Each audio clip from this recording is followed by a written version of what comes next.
Os destaques da semana entre os julgamentos do plenário do Supremo Tribunal Federal você confere aqui na TV Justiça. É o Plenárias, está começando.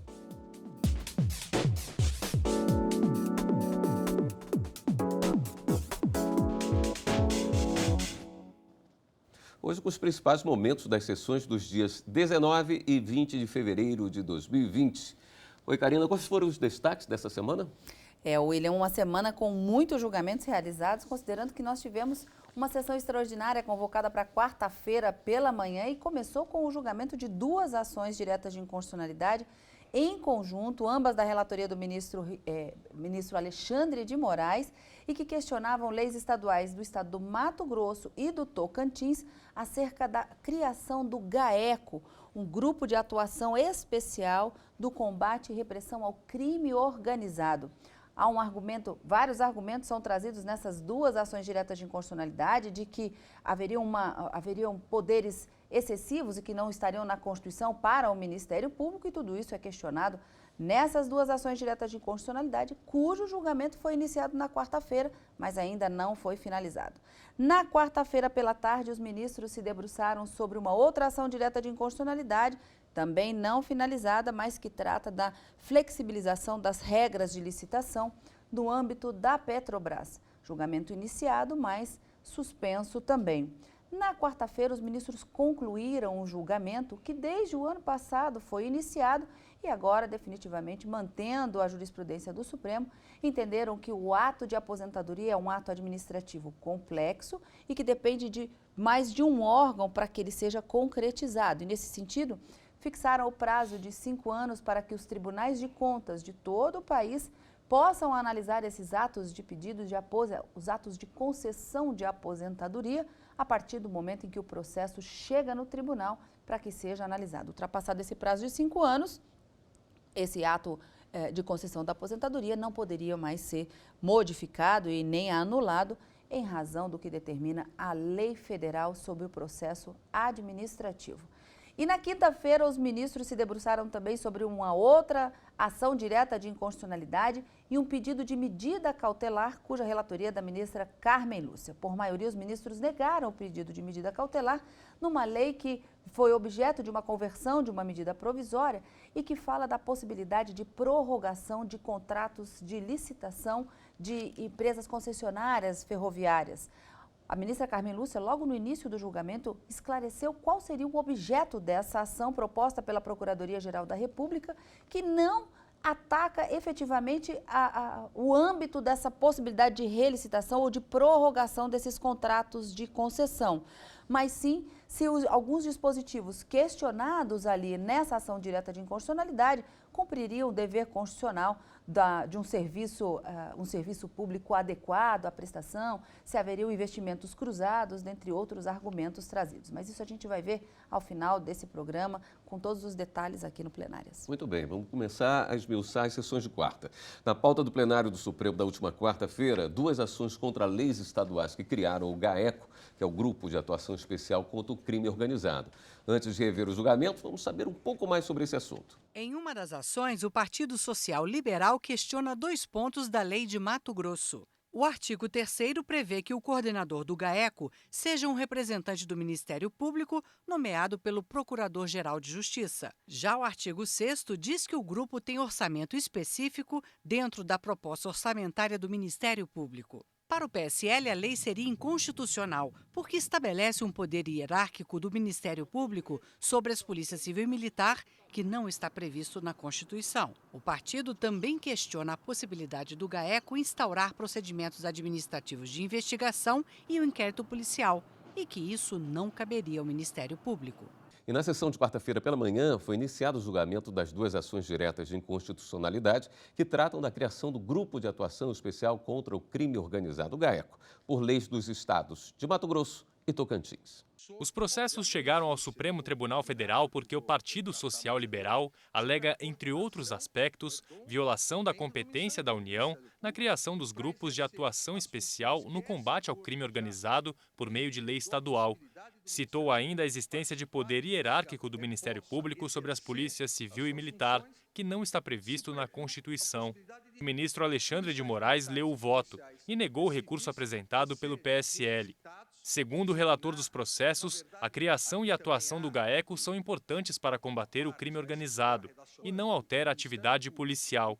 GAECO é um grupo dentro da organização estrutural do Ministério Público, ou seja, interno do Ministério Público, para exercer as funções que essa Corte já referendou, a possibilidade do Ministério Público participar de investigações criminais. Se previu a possibilidade de policiais militares e policiais civis serem requisitados, cada um no exercício das suas funções. Como funcionam os GAECos, como funcionam esses grupos de atuação para o exercício dessa importante função de combate à criminalidade organizada e à corrupção. Se designam delegados, policiais militares para exercer, dentro daquele procedimento, as funções de polícia judiciária e polícia preventiva repressiva. Não se altera, não se desnatura a função de cada corporação, de cada órgão, mas no âmbito daquele procedimento de investigação criminal do Ministério Público, há uma equipe.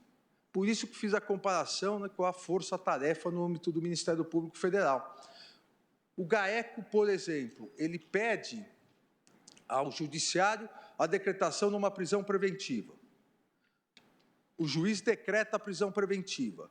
Quem vai cumprir esse mandado de prisão são os policiais militares ou policiais civis que estão no GAECO, que atuam diretamente no GAECO.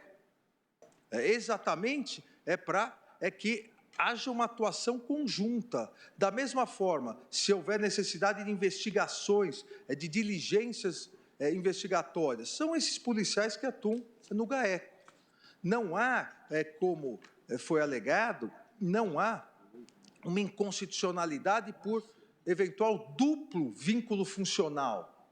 A verdade, o vínculo funcional é com cada corporação, o vínculo disciplinar é com cada corporação, mas uma vez designado para atuar no Ministério Público, dentro das suas funções, mas vai atuar sobre a coordenação do membro do Ministério Público. Os ministros Luiz Roberto Barroso e Luiz Fux acompanharam o voto do ministro Alexandre de Moraes e citaram o alto índice de criminalidade no país. O Brasil vive uma epidemia de criminalidade comum, de criminalidade organizada e de criminalidade institucionalizada. Diante desse quadro, me parece perfeitamente natural, quando não desejável, que as instituições se aparelhem para enfrentar essas mazelas da vida moderna e que se acentuaram nos últimos anos no Brasil. E aqui o limite, evidentemente, da atuação contra o crime há de ser o respeito aos direitos fundamentais, o respeito ao devido processo legal, aos princípios constitucionais. E examinando essas duas leis, não consigo vislumbrar nenhum risco para direitos fundamentais, para o devido processo legal ou para princípios constitucionais. E, portanto, não teria nenhuma razão para declará-las inconstitucionais. E, por esse motivo, presidente, eu estou integralmente acompanhando a posição do ministro Alexandre de Moraes. Já foi a época que se apurava a infração criminal com aqueles métodos tradicionais e retrógrados. Hoje nós temos essas grandes organizações criminosas que elas exigem novas estratégias, uma nova análise da teoria adaptada à prova, porque às vezes não tem uma comunicação, não tem um e-mail do líder da organização criminosa, isso tudo deve ser apurado através de novas estratégias. E hoje já se chegou à conclusão que quanto mais o Estado se mostra disponível e com equipamentos necessários para o combate à criminalidade, essa criminalidade ela diminui. E o ministro Alexandre conseguiu comprovar, no meu modo, a saciedade, que essa disponibilidade do Estado em punir, ela reclama a existência de órgãos especializados como os GAECos, e que, a semelhança de qualquer servidor, ele é requisitado para compor esse grupo de atuação de combate à criminalidade, que, no meu modo de ver, tem dado resultados muito positivos do combate à corrupção, inclusive resultados, digamos assim, de difundir o nosso país como um país que busca um patamar de ética e de legitimidade. E, além do mais, muito embora se possa ter impressão contrária, o fato do Brasil criar esses órgãos, combater a corrupção, eleva ao mundo a ideia de que nós fazemos. Quer dizer, nós fazemos com transparência e mostramos que estamos combatendo. De sorte que foi muito, digamos assim, muito feliz o voto do ministro Alexandre de Moraes em não deixar pedra sobre a atuação desses órgãos e a legitimidade dos mesmos. Então, eu acompanho os colegas que já votaram também no sentido de concluir como o ministro Alexandre de Moraes. O ministro Ricardo Lewandowski pediu vista dos processos. Eu sou admirador do Ministério Público, tem prestado relevantíssimo serviço à Constituição, mas nós não podemos transformar o Ministério Público num superpoder. Requisita serviços, servidores, apoio material, investiga. Quer dizer, nós temos um CNMP também, que hoje tem uma maioria, assim como o CNJ, de integrantes oriundos da própria corporação. Quer dizer, talvez nós precisemos evoluir, quiçá institucionalmente, ou talvez até jurisdicionalmente, para começar a estabelecer alguns parâmetros. Eu também entendo que nós temos que combater a criminalidade, a corrupção, é dever de todos nós. Mas a Constituição estabelece parâmetros. E eu tenho muita dificuldade em conceder um bio de indeniidade para qualquer tipo de autoridade, seja ela legislativa, seja ela jurisdicional, seja integrante do Tribunal de Contas ou do próprio Ministério Público. É por isso que eu vou pedir vênia, senhor presidente, para examinar mais um pouco. Eu até quero, para aplacar minha consciência de julgador, lançar um segundo olhar sobre essa questão. Karina, ainda sobre GAECO, quais foram as inconstitucionalidades apontadas pelo PSL? As duas ações são propostas pelo PSL, mas em uma delas argumenta-se uma inconstitucionalidade formal, ou seja, essa legislação estadual não poderia ter sido elaborada por se tratar de matéria que envolve assuntos de direito penal e processo penal, o que, de acordo com a Constituição, apenas o Congresso Nacional poderia legislar sobre esse assunto, já que são assuntos legislativos da competência privativa da União. Mas os ministros sequer analisaram esse argumento, mas é um dos argumentos trazidos dessa inconstitucionalidade formal. E depois eles passam para uma arguição de inconstitucionalidade material. Quanto ao conteúdo dessas leis, argumenta-se que ela seria inconstitucional na medida em que permite que o Ministério Público requisite policiais civis e militares para as investigações.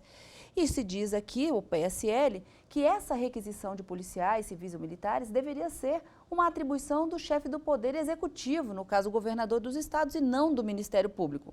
Essa é uma primeira inconstitucionalidade material. Uma outra inconstitucionalidade material arguída é de que o Ministério Público não tem, por força da Constituição, o poder de investigação, que seria próprio da autoridade policial. Mais uma inconstitucionalidade argumentada. E uma terceira seria dessa possível hierarquização entre os membros do Ministério Público e as polícias civis e militares, já que esse GAECO, esse Grupo de Atuação Especial no Combate ao Crime Organizado, esse grupo especial, formado por membros do Ministério Público e as polícias que atuam em conjunto, como o ministro Alexandre de Moraes disse, para buscar informações, elementos de informação, investigar crimes e poder propor as ações penais possíveis. Então, essa hierarquização que criaria, de uma certa forma, uma subordinação das polícias em relação ao Ministério Público também é questionada como uma possível inconstitucionalidade nessas leis. Mas, como a gente viu, o julgamento foi iniciado, alguns ministros que já votaram acompanharam o ministro Alexandre de Moraes. Não houve nenhuma divergência aberta, mas o ministro Ricardo Lewandowski, para apurar um pouco melhor essa atuação dos GAECOs e esses poderes que as leis estaduais, tanto do Mato Grosso como do Tocantins, dá aos membros do Ministério Público, e aí esse grupo, ele pediu vista, o julgamento deve ser retomado, vamos aguardar quando entra em lista para novo julgamento no plenário. Ok. E no próximo bloco, mais destaques da sessão plenária da quarta-feira e ainda os principais momentos do plenário na quinta-feira, dia 20 de fevereiro. Tudo aqui no Plenárias, na TV Justiça.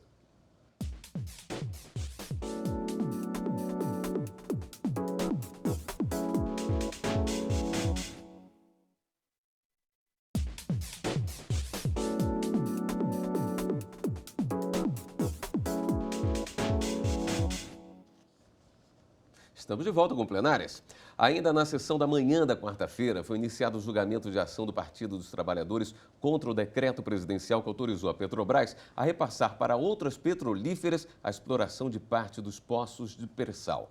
O PT argumenta que a regulação da política de exploração do petróleo e a venda de ativos da estatal são competências exclusivas do Congresso.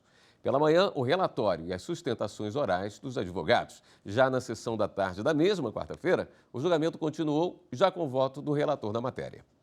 A ação do Partido dos Trabalhadores questiona o decreto presidencial que autorizou a Petrobras a repassar para outras petrolíferas a exploração de parte dos poços do pré-sal. O PT argumenta que a regulação da política de exploração do petróleo e a venda de ativos da estatal são competências exclusivas do Congresso. Para o relator, ministro Marco Aurélio, o decreto do Executivo não está de acordo com a Constituição. Sob o pretexto de disciplinar a cessão pela Petrobras de direitos de exploração, desenvolvimento e produção em campos de petróleo, o chefe do Executivo, mediante o decreto 9355, não se limitou a expedir regulamentação objetivando a fiel execução de preceitos contidos nas leis, ótica autorizar a glosa em sede objetiva do Supremo, guarda-maior da Constituição Federal. Na quadra vivenciada, vou pular um trecho, reconhecidamente marcada por escândalos e desvios éticos nos mais diversos âmbitos da vida pública e empresarial do país, cumpre observar a envergadura das instituições pátrias, a eficácia da ordem jurídica, a independência e a harmonia entre os poderes. Repito que paga-se um preço por se viver num Estado de Direito, é módico, e está por isso mesmo ao alcance de todos o respeito irrestrito às regras estabelecidas. Convertida a apreciação da medida cautelar em exame de mérito, admito a ação direta de inconstitucionalidade e julgo procedente, porque a rigor se afastou a Lei Federal de Licitações, mediante o decreto, julgo procedente o pedido para assentar a incompatibilidade com a Constituição Federal do Decreto 9355. O ministro Luiz Fux divergiu e foi acompanhado pelo ministro Alexandre de Moraes. Segundo Moraes, o decreto presidencial regulamentou a cessão de direitos já praticada no Brasil e no mundo e criou segurança jurídica ao especificar as operações.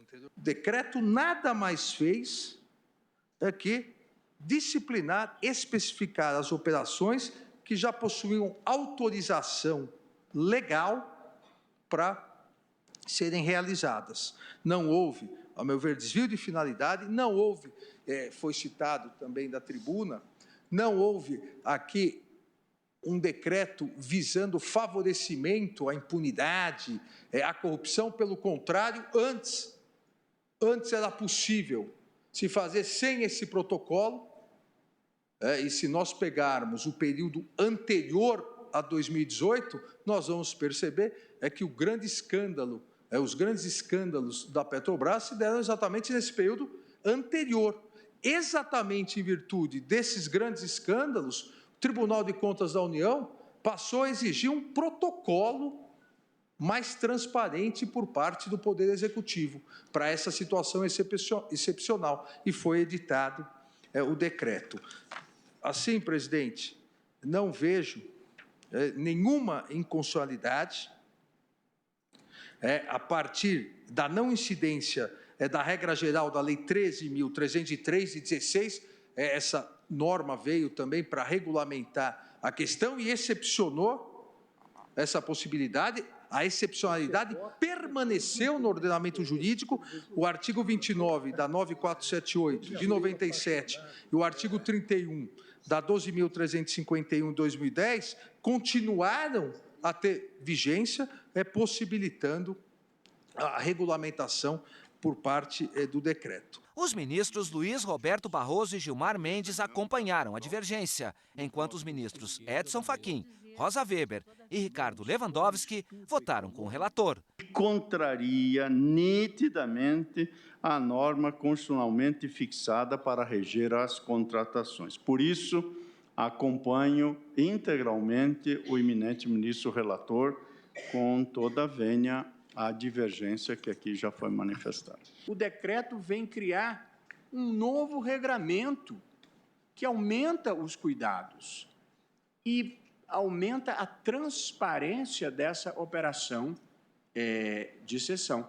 É preciso ter a percepção de que, quando se opta pelo modelo de licitação, se opta por um modelo burocratizado, por um modelo mais demorado, por um modelo mais complexo de contratação, que se justifica em nome da moralidade administrativa e de outros fatores.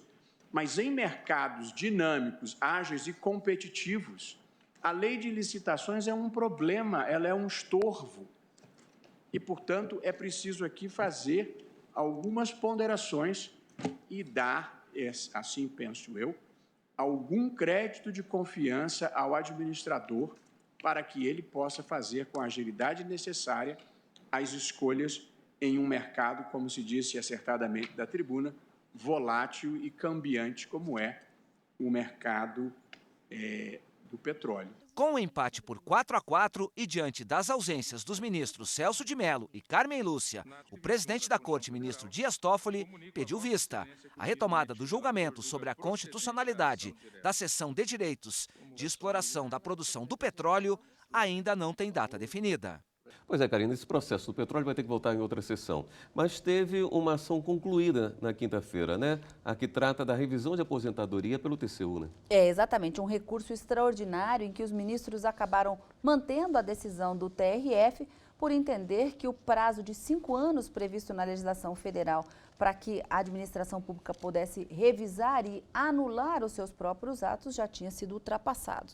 Mas, nesse sentido, o ministro Gilmar Mendes, relator desse recurso extraordinário, na semana anterior pediu adiamento do julgamento para poder analisar melhor a situação e, nessa semana, ele trouxe o seu voto e o julgamento foi concluído. No voto do ministro Gilmar, ele reajustou apenas para juntar-se à jurisprudência majoritária, ou a jurisprudência atual do Supremo Tribunal Federal, no sentido de que o ato de aposentadoria, de concessão de aposentadoria, é um ato administrativo de natureza complexa e que ele só se aperfeiçoa após o momento em que o Tribunal de Contas da União confirma a legalidade desse ato. Então, é um órgão que depende de vários órgãos para que ele seja concretizado. E, nesse sentido, os ministros tinham que se debruçar sobre o termo a qual, a partir de que momento esse prazo de 5 anos deve ser contado. E aí, por maioria, os ministros entenderam que esse prazo de 5 anos, para que o TCU possa analisar a legalidade desses atos de concessão de aposentadoria, deve ser contado a partir do início, do ingresso desse processo para análise no próprio Tribunal de Contas. E essa decisão vale para todos os tribunais de contas em todo o Brasil. E, nesse sentido, portanto, ficou mantida a decisão do TRF da 4ª Região, que havia afastado a possibilidade da administração anular o ato de aposentadoria, já que teria sido concedido ao servidor em 1997 e somente em 2003 que o Tribunal de Contas da União decidiu pela ilegalidade do ato, ou seja, 6 anos após o ato de aposentadoria ter sido concedido e, portanto, fora daquele prazo de 5 anos previsto na legislação federal. De todos os julgamentos realizados, tanto na quarta-feira pela manhã, quarta-feira à tarde e na quinta-feira, esse foi o único recurso extraordinário e julgamento concluído no plenário essa semana. Mas as discussões que foram iniciadas retomam dentro em breve, assim que ingressarem na pauta de julgamentos. Tá, mas ainda na sessão da quarta-feira, o ministro Roberto Barroso foi eleito para um segundo mandato como ministro do Tribunal Superior Eleitoral. Nós vamos rever a manifestação do ministro logo após a eleição. Eu queria, uma vez mais, agradecer a confiança dos colegas e me comprometer a dar o melhor do meu esforço para promover eleições legítimas e limpas e honrar a tradição do TSE, que já vem de longe de presidentes denodados que conseguem manter um jogo democrático, limpo e adequado, como nós temos conseguido até aqui nesses últimos 30 anos. Na pauta da sessão plenária da quinta-feira, um dos temas previstos era a possibilidade de prorrogação antecipada de contratos de concessão de ferrovias. Antes de rever como foi esse julgamento, vamos saber um pouco mais sobre esse assunto. A prorrogação antecipada de contratos de concessões ferroviárias faz parte de um programa do governo federal criado em 2016 para fechar contratos entre o Estado e a iniciativa privada, sem precisar seguir o rito determinado pela lei de licitação. O programa foi questionado pela Procuradoria-Geral da República aqui no Supremo Tribunal Federal. O argumento é que essa possibilidade de prorrogar o contrato sem licitação traz insegurança jurídica e ofende o princípio da competitividade porque afasta a concorrência. A Procuradoria-Geral da República também contesta os requisitos definidos pela lei para a prorrogação direta de contrato, reduzindo de 5 para 3 anos o prazo para avaliar o cumprimento de metas de produção e segurança. A Advocacia Geral da União se manifestou contrária à PGR para manter válida a lei de 2016. A relatora do caso é a ministra Carmen Lúcia. E na tarde de quinta-feira, os ministros negaram a medida cautelar na ação direta de inconstitucionalidade sobre a lei que alterou os critérios para a prorrogação antecipada de contratos de concessão de ferrovias. Acompanhe como é que foi esse julgamento. Os ministros do Supremo analisaram a validade da lei que antecipa as prorrogações de contratos de concessão de uso das ferrovias, a chamada Lei da Relicitação. A Procuradoria-Geral da República questionou no STF dispositivos que tornariam a norma mais branda, beneficiando empreiteiras. A lei é originária de uma medida provisória do governo federal. No entanto, o Procurador-Geral da República, Augusto Aras, salientou terem ocorrido fatos novos que diminuíram os riscos iniciais do projeto. O mais importante deles, segundo o procurador, foi um acordo de cooperação técnica firmado entre o Ministério Público e o Executivo para que as obras de infraestrutura sejam fiscalizadas previamente. Isso, na opinião do procurador, muda o caráter da ação inicial. A Procuradoria-Geral da República pediu, então, a rejeição da ação originária do próprio órgão. Agudo acompanhamento e fiscalização na execução dos contratos. E se no final, ainda assim, houver nesses empreendimentos alguma ilicitude, caberá ao Ministério Público adotar as providências legais cabíveis, seja na esfera penal, seja na esfera civil, enfim, seja na esfera administrativa. O representante da indústria ferroviária apontou razões econômicas para pedir a rejeição da ação. Citou a criação de 700 mil empregos com as renovações dos contratos, a arrecadação acima de 40 bilhões de reais, a ampliação da malha de trilhos e a segurança jurídica, considerando, segundo ele, que a lei já está em vigor há 3 anos. E, sobretudo, o conteúdo dos próprios contratos hoje vigentes, que permitem prorrogação e permitem a antecipação da prorrogação. O que a lei faz é diferir no tempo essa antecipação e criar regras, requisitos, condições e contrapartidas para que isso ocorra.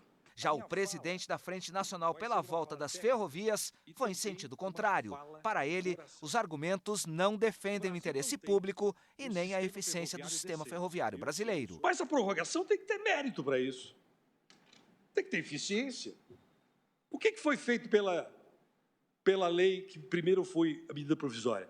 Uma flexibilização de critérios importantes que já eram menores do que os critérios de eficiência que a própria lei, a própria concessão, quando foi feita em 98, só cuidou de produção e segurança, não cuidou de desempenho. O advogado-geral da União, André Luiz Mendonça, refutou o argumento, pediu a constitucionalidade da matéria e voltou a destacar os efeitos econômicos do projeto e dos investimentos. Se nós não tivéssemos essa modelagem, nós levaríamos de 10 a 15 anos para fazer o que será feito com segurança nos próximos 5 anos.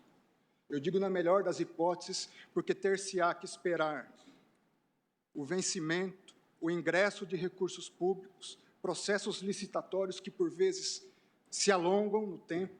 A relatora, ministra Carmen Lúcia, destacou que todos os fatos já estão no processo, incluindo o acordo de fiscalização prévia do Ministério Público. Cabe a quem quer que seja querer ou não querer cumprir a Constituição.